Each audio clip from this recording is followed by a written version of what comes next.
Welcome to the deep dive. You know, we all know the story, right? The garden, that forbidden fruit. Adam and Eve. Exactly. Right. And, well, the choice that changes everything. But today, we're not just going over that familiar ground. No, definitely not. We've been watching this really interesting YouTube video. It gives a completely fresh perspective on the whole tree of knowledge story from the Bible. That's right. Usually you hear about it as, the first sin, the start of original sin, that kind of thing. Right, the standard take. But this deep dive, inspired by this video, it's really trying to get at something, well, deeper, more profound. Yeah, our goal here is to kind of peel back the layers, move past the surface story, and really explore the symbolic stuff. What does it tell us about, like, the connection between humanity and the divine? And maybe even what it means to be human at its core. And what I found really compelling in the video's analysis is how it looks at the fruit itself. Oh, yeah. It's not just some, off-limits item on a tree. It's presented as this powerful symbol that actually connects to your life, like right now, today. And it definitely brings up some big questions, the kind that make you pause and rethink the traditional view. Like what? Well, like the video asks is, if God knew they'd eat it, why put the tree there in the first place? Seems a bit set up. That's a classic one, yeah. And also, is it really fair that, everyone gets the consequences for what Adam supposedly did way back when? Right. These are big theological questions. Okay, so the video's main point is we need to look beyond just the literal words on the page. Absolutely. It really pushes for seeking out the inner meaning, the hidden layers, especially it notes because these stories were oral traditions first, right? Passed down by word of mouth for ages before being written. Exactly. So the meaning might be richer, maybe more complex than just a surface reading gives you. So less about just historical record, more about accumulated wisdom or symbolism. Precisely. The video even draws a parallel, which I thought was quite smart. Okay. It compares it to how Jesus sometimes criticized the religious leaders, for being obsessed with the letter of the law. While totally missing the spirit of it, the underlying point. Exactly that. The video suggests maybe we're doing the same thing with Genesis if we only read it literally. That's a really helpful analogy, like knowing all the traffic rules but having no idea why they exist for safety, for order. Perfect, yeah. So what's the core reinterpretation then? This idea about the fruit representing a covenant. That sounds like a major shift. It really is. The video proposes the fruit symbolizes a kind of foundational agreement, almost like a natural law that God set up for creation. A natural law, like physics. Sort of, but applied to how things should function harmoniously. Think about it. Everything in nature has its role, its principles, right? Sure, planets orbit, seeds grow into plants, water flows downhill, there's an order. Exactly. And humans, we're part of creation, but also unique. Made in God's image, the story says. We can think, feel, choose. We have the spiritual dimension. So the fruit in this interpretation represents the principles, the sort of operating instructions, if you will, for humans to live their best, most harmonious lives. So it's not just a negative command, don't eat this. It's symbolizing the positive way we're actually designed to live, choosing good, following that inherent path. Precisely that. It's the symbol of the way itself, the path of choosing good aligned with our intended nature, not just a prohibition. Wow, okay, that really does reframe it.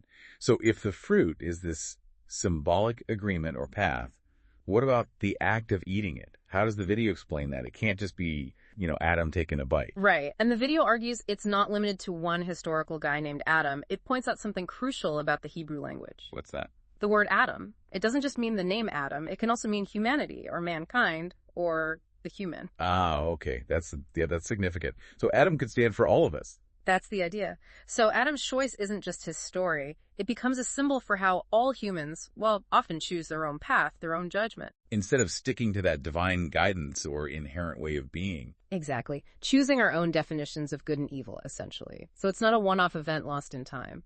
So wait, are you saying that every time, like, I make a choice that feels wrong or goes against my conscience, it's like I'm symbolically repeating that act? Eating the fruit again. That's very much the thrust of the video's interpretation. Adam's story is, in a way, everyone's story. It reflects our continuous human condition, our choices. Okay. That lands differently. So then, what about the consequences? The Bible talks about hard work, pain in childbirth, thorns and thistles. How does the video fit those in? Are they still punishments? The video suggests maybe not punishments directly from God, like a judge handing down a sentence. Okay, then what? More like the natural, inevitable results of breaking that harmony. When the relationship with the divine is fractured, when our relationship with nature gets messed up, when relationships between people become strained. These hardships are the description of that broken reality. The fallout. Exactly. It's a description of the difficult conditions that arise when that fundamental covenant, that harmony, is disrupted. Less divine retribution, more cause and effect within a broken system.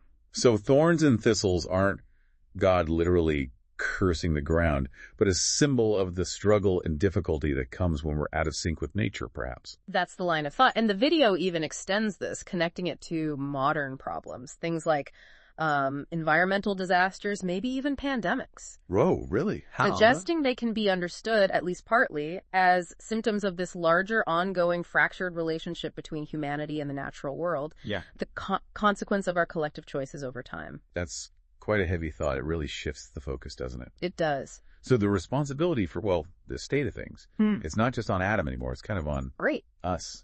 On you, the listener, right now. That is a central, crucial point the video makes. It brings the responsibility right into the present moment for each individual. Yeah. And it ties this into the idea of conscience. You know, that inner feeling. Yeah, that little nudge when you know you're doing something. Exactly.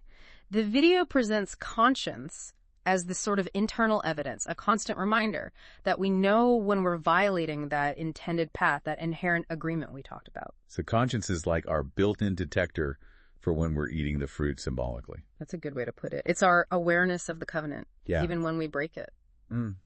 So, the main message, to really boil it down, this story of the fruit, it's not just some ancient history lesson.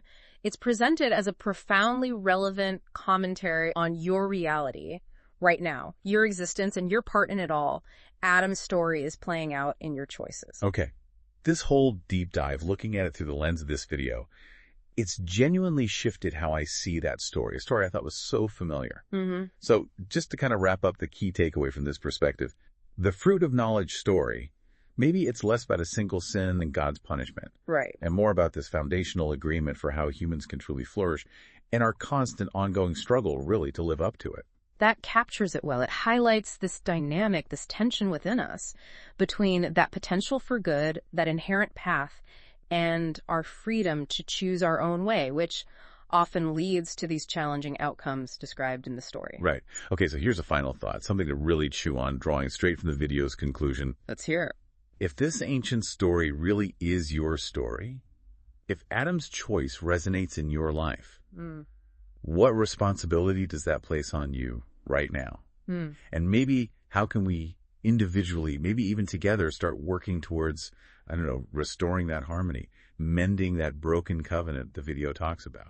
That's the core question it leaves you with, isn't it? It points towards the need for, redemption or reconciliation, perhaps. It's not just intellectual understanding. It's about action, about our role going forward. Exactly. And it just shows, doesn't it, how these ancient texts, when you look deeper, can offer some pretty profound insights into who we are even today. Lots to think about. Definitely. We hope this gives you plenty to reflect on.